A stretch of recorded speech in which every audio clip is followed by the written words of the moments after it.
Chapter 1. The Exile's Return. The wind howled across the ashen wastes, clawing at Kaelith Draven's cloak as she crested the ridge.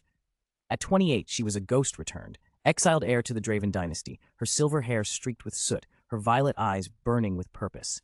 Below sprawled Valtheris, the city of spires, its obsidian towers glinting under a bruised sky. Once her home, now her battlefield. 10 years ago, her uncle, Lord Vorsen, seized the throne after her parents' accidental deaths. Kaelith fled, branded a traitor, surviving in the wastes with scavengers and thieves. But a smuggler's whisper brought her back. An ancient crown, forged by the first kings, had resurfaced. It promised power to unite the fractured realm, or destroy it.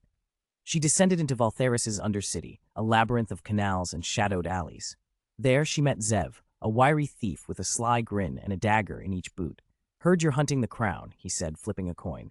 "I know a guy. Cost you." Kaelith tossed him a gold ring, her mother's. "Lead on." Chapter 2. The Keeper's Riddle. Zev guided her to the Blind Owl, a tavern reeking of ale and secrets. In a back room, an old woman sat, her eyes milky white, Ismera, keeper of lore. "The crown's alive," she rasped, tapping a gnarled staff. "Bound by blood, hidden by stars, solve my riddle or die seeking it." Her words twisted. Beneath the serpent's gaze where shadows dance lies the key to the king's last chance. Kaelith puzzled over it, but a commotion erupted. Vorsen's crimson guard stormed the tavern, swords drawn. Zev yanked her through a trapdoor, and they fled into the sewers, boots splashing in filth. "Friends of yours?" he quipped. She smirked. "Family." Above, the guards torched the owl, Ismera's laughter echoing as flames consumed her. In the dark, Kaelith pieced it together. Serpent's gaze meant the constellation Sereth, visible from the old observatory. They emerged near its ruins, a dome cracked like an egg. Inside, a pedestal held a star-shaped key, pulsing faintly. As Kaelith grabbed it, the ground trembled. Stone serpents slithered to life, fangs gleaming. Chapter 3. The Blade in the Flame. Kaelith drew her twin swords, forged in exile, their edges singing as she parried a serpent's strike. Zev danced between coils, daggers flashing, but a tail caught him, slamming him against the wall. "Not dying here," he snarled, rolling free. Fire flared. A cloaked figure leaped in, wielding a staff that spat flames. The serpents crumbled to ash. The stranger lowered her hood, Silra, a mage with copper skin and ember-bright eyes. "You're the Draven," she said, voice sharp. "I'm hunting the crown too. Vorsen's unmaking the realm with forbidden magic."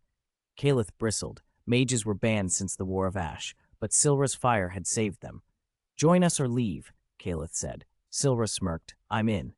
They camped in the ruins, sharing wary trust. Silra revealed Vorsen's plan, using blood rites to awaken the crown's dark twin, a force called the Umber King. Kaelith's resolve hardened. Her uncle wouldn't just rule, he'd ruin. The key glowed, pointing north, to the Frostfang Mountains. Chapter 4. The Mountain's Heart. The trio trekked through snow-swept peaks, wind cutting like blades. At Frostfang's base, a village burned, Vorsen's riders hunting the crown's trail. Kaelith ambushed them, blades flashing, blood staining the snow. A dying captain gasped, "He knows you're coming." She took his map, marked with a cavern, the hollow crown. Inside, they found a gate carved with stars, the key slot glowing. But voices echoed. Jorvik, a hulking mercenary with a scarred face, led a band of Vorsen's elite. "Kaelith Draven," he rumbled, axe raised. "Your head's worth a kingdom." The fight erupted. Silra's fire clashed with steel, Zev's knives found throats, and Kaelith dueled Jorvik, their blades sparking. She disarmed him, sparing his life. "Tell Vorsen I'm coming," she hissed. The gate opened, revealing a chamber where the crown rested, a circlet of black iron and sapphire, humming with power. But as Kaelith reached for it, Silra cried, "Wait!" Too late. The crown latched onto Kaelith's head, whispering in an ancient tongue. Visions flooded, her ancestors wielding it, cities burning, a shadow rising, the Umber King. Chapter 5. The Betrayer's Mask. Kaelith tore the crown off, gasping. "It's cursed," she said. Silra nodded. "It binds the wearer to the Umber King unless purified." Zev frowned. "Purified how?" Silra hesitated, the tears of Sereth, a spring in the wastes. But Vorsen's closing in. They fled, crown in hand, but tension simmered. Silra knew too much. Zev watched her too closely. At dusk, betrayal struck. Zev slipped away, returning with Jorvik's men. "Sorry, Kael," he muttered, coin pouch jingling. "Vorsen pays better." Silra unleashed a firestorm, buying Kaelith time to escape, but Zev's knife grazed her arm. a sting of regret in his eyes. Alone, Kaelith stumbled into the wastes, the crown's whispers growing louder. She reached the tears, a shimmering pool under Sereth's stars. Submerging the crown, she chanted words Silra taught her, and light erupted, silencing the whispers. But hoofbeats thundered, Vorsen himself, astride a warhorse, his silver armor gleaming. "Niece," he sneered, "you've brought me my prize." Chapter 6. The Battle of Blood and Stars. Vorsen's forces encircled her, knights, mages, a war machine spitting smoke.